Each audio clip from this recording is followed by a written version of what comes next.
Mr. Rohit Vyas, thank you so much for joining us again on ITV Gold. I hope you're doing well today. Thank you very much. I hope you are doing well. Yes, of course. A lot has changed since we last spoke, and we have a new president-elect Joe Biden in the nation with Vice President-elect Kamala Harris really making the news right now. There's so much to discuss. So let's just begin by your reactions on the election as a whole. Pennsylvania has flipped blue. We're still waiting on Arizona and Georgia, but it's been quite an incredible historic election. How have you processed it? No, you said it. It was a historic election, one of the tightest races I've ever seen in my lifetime, certainly, and you'll be seeing in your lifetime ahead as well. This was a tight race, a good race, and I think the American people spoke loud and clear, even though it took time for them to gather all the votes, count all the votes because of various state regulations, etc. Pennsylvania, in particular, waiting until election day and just after hours after to count absentee ballots or mailed-in ballots. But I think the election has shown the integrity of the process, the entire process in the United States. And those who've been critical of the election process should be dismissed entirely, because I think the election has spoken greatly about the essence of American democracy. Yes, of course, millions and millions of votes were cast in this election. We will never forget the amount of, voter awareness that we even did during this process. I'd like to ask you about the two battleground states that are still left, Georgia and Arizona. Why are they still so important? And, why have they not been able to count this? Well, why are they important? Because of flipping of the state, possibly to the Democrats. Both are heavily Republican states for a long time. Arizona much longer, and Georgia has been in recent decades extremely Republican. So I think that's why it's a nail biter of a race. There are also two Senate races that are still to head into runoffs in Georgia. So that's a critical component of the election. And all of this, again, is to do with absentee ballots, the fact that ballots are mailed in, being counted. It's not the instant push of a button, but physically the monumental task of actually physically counting every single vote, because you've got to open up the mail, be very careful that you don't damage the ballot, then scan them, and to verify that everything is read clearly. It involves a lot of manpower, and I think because of the pandemic, none of the states were as prepared, even though they tried to be as prepared as possible for this mammoth task. Just imagine the amount of manpower required, and if you don't have enough manpower, which you probably didn't in all the states, then the limited pool of election workers who are there for each election have to deal with this huge landslide of mail and paper ballots to be counted. And I think none of the states was really ready for it. Right. They did their best, but nobody anticipated a pandemic to begin with. And then to anticipate this type of deluge of paper ballots coming in is tough. So that's all it is. And I think they're also trying to be very meticulous, given the fact that President Trump has not yet accepted the results and has used legal recourse to challenge the results, indeed, in many of those states, Pennsylvania, Arizona, Right. Georgia, North Carolina, a lot of places that he wants to challenge the outcome.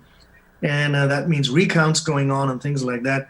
So mindful of that fact, I think the states are being very, very meticulous. Right. You just highlighted my next question, which is about President Donald Trump and his refusal to accept the results of the election. What kind of a message do you think it is sending across the nation when you have a sitting president who is not accepting his decision, while leaders across the world are congratulating President-elect Joe Biden for his victory? Yeah, good question, and two parts to that. One is, of course, it is the tradition for world leaders when an outcome is declared publicly, and in this case, it's obviously the media, the Associated Press, and others who called the race. Because what happens is, statistically, when you look at each of the media outlets, the big media outlets have statistical desks, and what they do is mathematically figure out whether it's possible for anyone to overshoot the leading candidate or not. Okay, and once they come to that conclusion that it's not mathematically possible, then they call a race. When a race is called in any democracy, especially the United States, it is the tradition for foreign leaders to congratulate the declared president elect, etc. President Trump is actually within his legal rights to challenge the outcome. Any president is, anybody, any incumbent is within their right. If they feel that they still have a chance, even a smidgen of a chance, they can challenge the outcome. In his case, don't forget, he has secured 70 million votes Right. from what we know. That's half the electorate. So while Biden got 5 million more of the popular electorate, the popular votes, it was still a very, very tight race. So Biden would have got, say, 75 million as opposed to Donald Trump's 70 million. It's a good showing by President Trump, which means he will have a lot of influence over his party, the Republican Party, and over his base for the next 4 years. So it's within his right. In fact, George W. Bush, one of the only Republicans to reach out, extend a hand of congratulations to Joe Biden, specified that in his congratulatory message to President-elect Biden. He told him that, while President Trump is within his right to seek recourse, legal recourse, the fact is you're the president-elect and you deserve our congratulations, and it's a battle well won. And whatever the outcome, we still want to congratulate you. Something to that effect, where George W. Bush also enunciated the fact that it is it is President Trump's right to challenge any result. In fact, George W. Bush's campaign did that back in 2000, Right. when that infamous Florida count took place. And in that case, it was even closer than this, very close, 535 or something, some odd number eventually, and they actually had to physically count those votes. But Al Gore, being Al Gore, was gracious in immediately accepting, once the recount was complete in Florida, with just 535 votes ahead, Right. to say, I'm out of the picture now, and congratulations to the victor, which was George W. Bush. While we're looking at this, there are thousands and thousands of votes, which is the difference between President Donald Trump and President-elect Joe Biden. Do you see that comparison with 2000 as a fair comparison for this election? No, I mean, as I said, statistically, I don't think it's going to change. The result is going to change much. By the way, recounts do take place almost every election anyway. Many of them are automated. Some at a local level can be challenged, and therefore they recount at a local level. So this is nothing new. It's not something new that there is a recount. The only thing new about it is that the president, in this case, has refused to accept the outcome right now, and has not congratulated Joe Biden.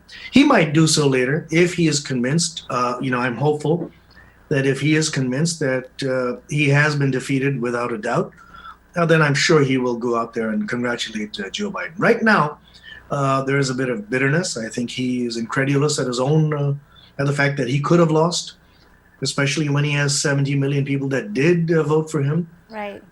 So, we'll see. Quite shows how divided our nation is indeed. Yeah. I would like to quickly reflect on these lawsuits that are being filed in certain of these states. Do they have any weight? The Trump camp believes they do. The other camp believes they don't. So now that'll be for the courts to decide. And I know you might want to ask me about the Supreme Court eventually, but Supreme Court is not going to step in unless there is what is deemed as a constitutional crisis. So all of this will have to go through the regular court processes, the lower courts. If there is, for instance, in Pennsylvania, the belief that there's discrepancy, then it would have to be a local court that would have to decide. A state court would have to decide, all right, we're ordering recounts. And they might have to narrow it down to any specific counties, for instance. They might want to say that in the Philadelphia area, we don't believe these were the counts, or in the Pittsburgh area, and whichever counties are there where these cities are located, we don't believe this is correct. So they'd have to go county by county. If it's a statewide count, again, that would be determined first by the state court, the state Supreme Court.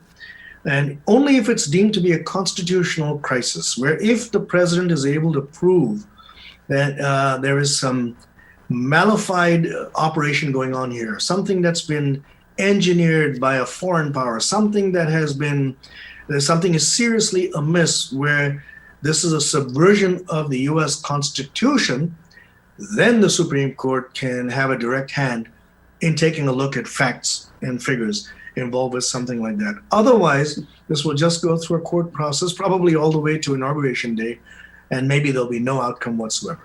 And indeed, it's going to be a very difficult transition for President-elect Joe Biden, to get into the White House while he's being refused for, a lot of the information that he's allowed to get as a president-elect. Let's talk about this transition process. So far, what have you felt about how he has handled his task force and how he's laid out his mandate? Do you think he's done it correctly? Yeah, he's done it very, very correctly. I mean, don't forget, Joe Biden is a seasoned political leader. I don't want to call him a politician, although every political leader is a politician. However, I think Joe Biden is a man who really cares about the country as much as President Trump does.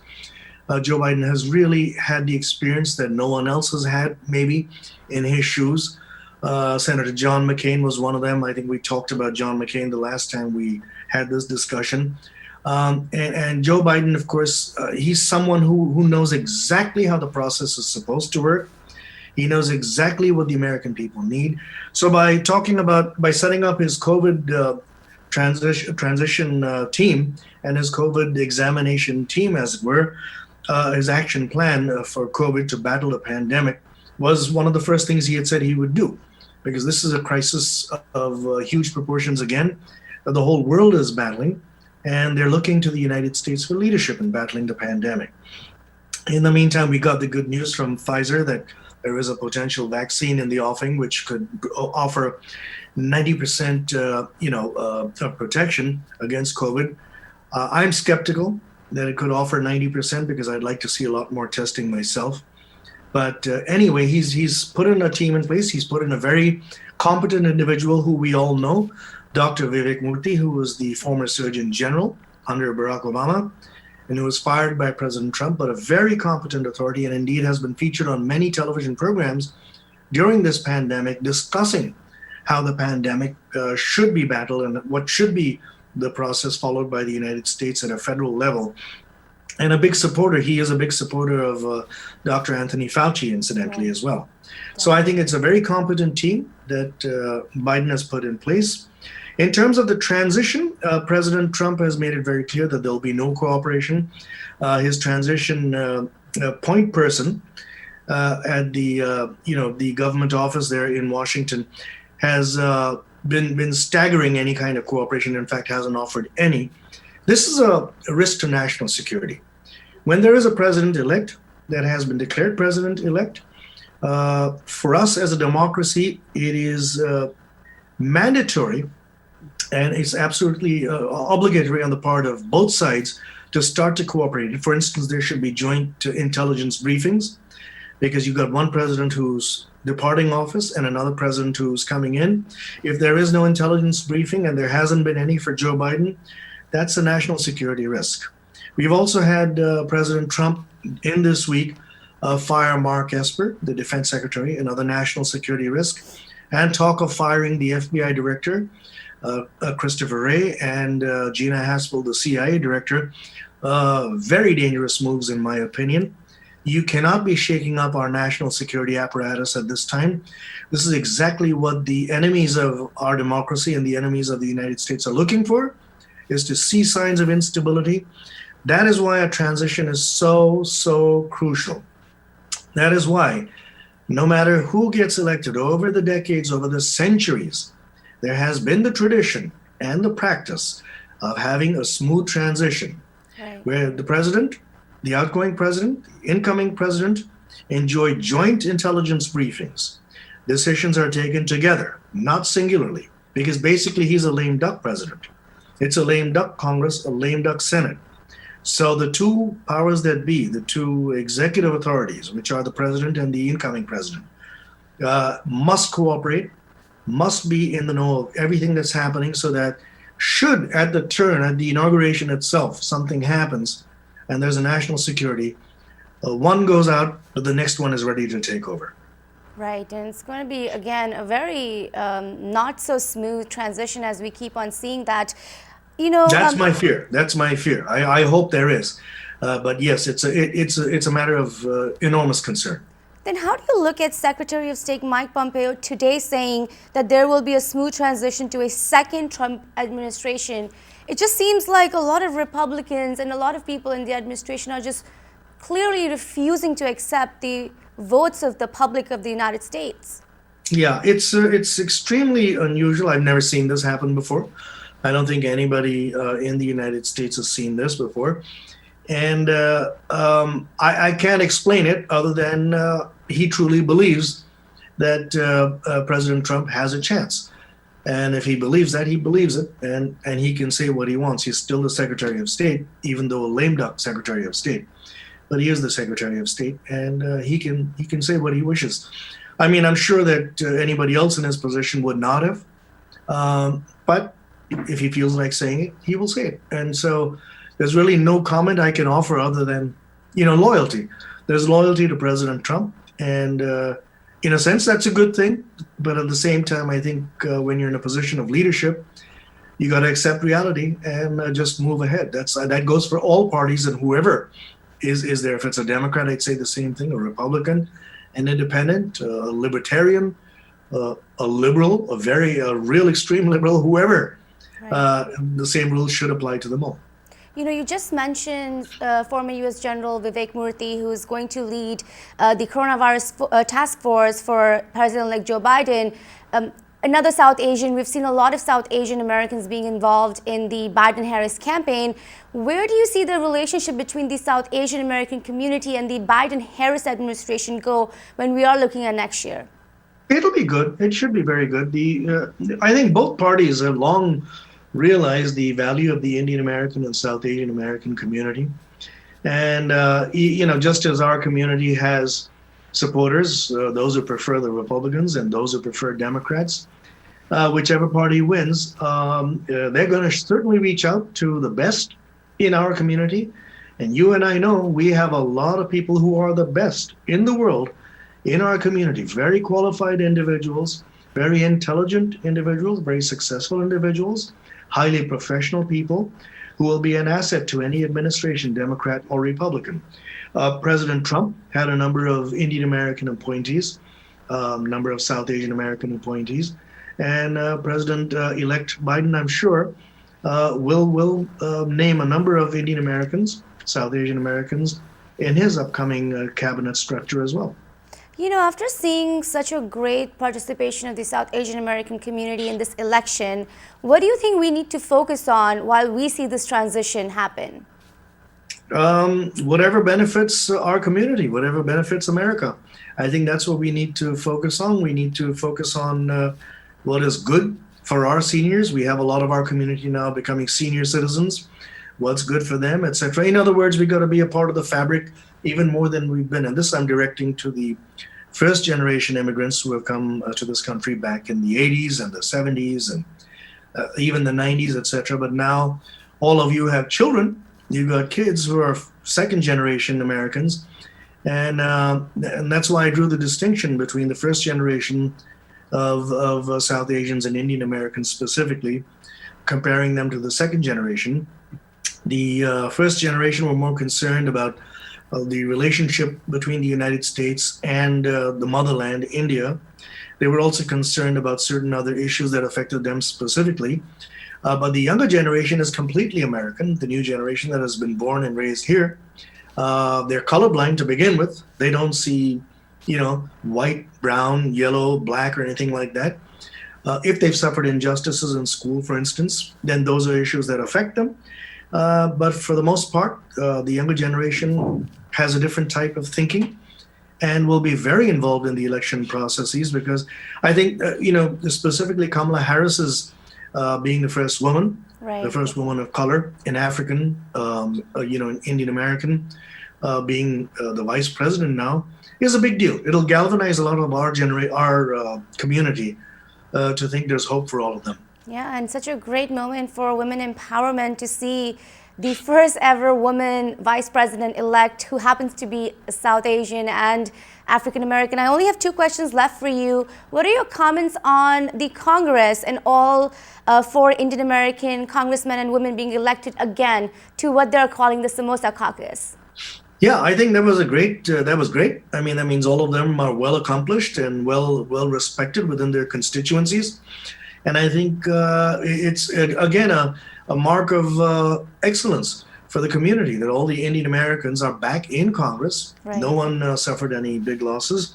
In fact, the race in Arizona's 6th district, where Dr. Hero Tiperneni was very close, came very close to upsetting the Republican in her constituency, the incumbent Republican, but eventually he won, or we would have had another Indian American in there, and Dr. Tiperneni put up a big fight. She raised record amounts of money for that campaign, and we could have had some more, but maybe in the future we will. So this was great for them.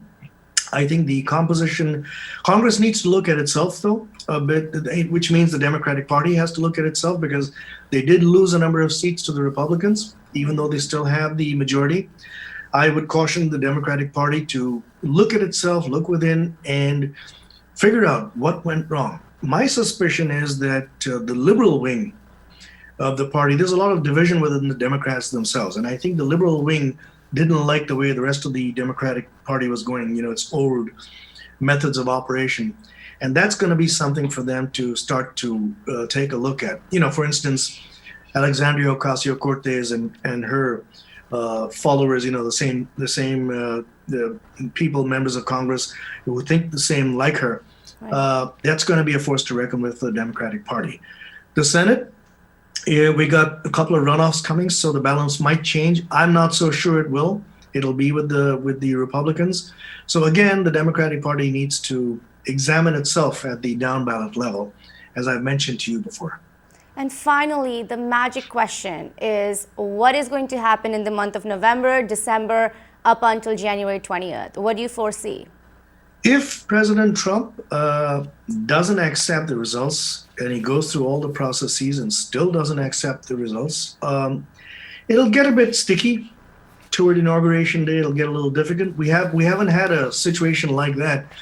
As critical as that, we've had, as I mentioned, 1876 was the last time it happened, when 3 days before Inauguration Day, the members of Congress, the House of Representatives, sat down to discuss whether it would be Rutherford B. Hayes, governor of Ohio, or Samuel Tilden, governor of New York, would be the president. They settled on Hayes.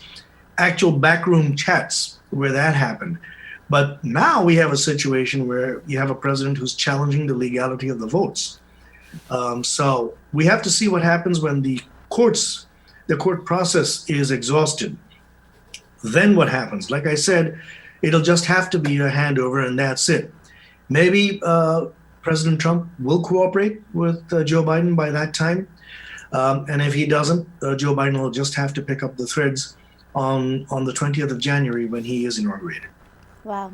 I guess we just have to look forward to it and see what happens. Here's to hoping the right process, takes over and we just have a smooth transition. Yeah, because there's no precedent for this. We haven't seen anything like this. So there's no way anybody can even predict other than to speculate and give you the legal grounds for it, that this is what can happen. And I've given you the legal ground is only if it's a constitutional crisis, and then the Supreme Court can step in and say, wait a minute, constitutionally, this is what's going to happen. If that happens, even in this case, you might have the Supreme Court step in and say, look, this was a legitimate election. Everything was fine. We see everything is good. President Biden becomes president. That's it. Yeah. Well, thank you so much again for your time here on ITV Gold, Mr. Vyas. Thank you.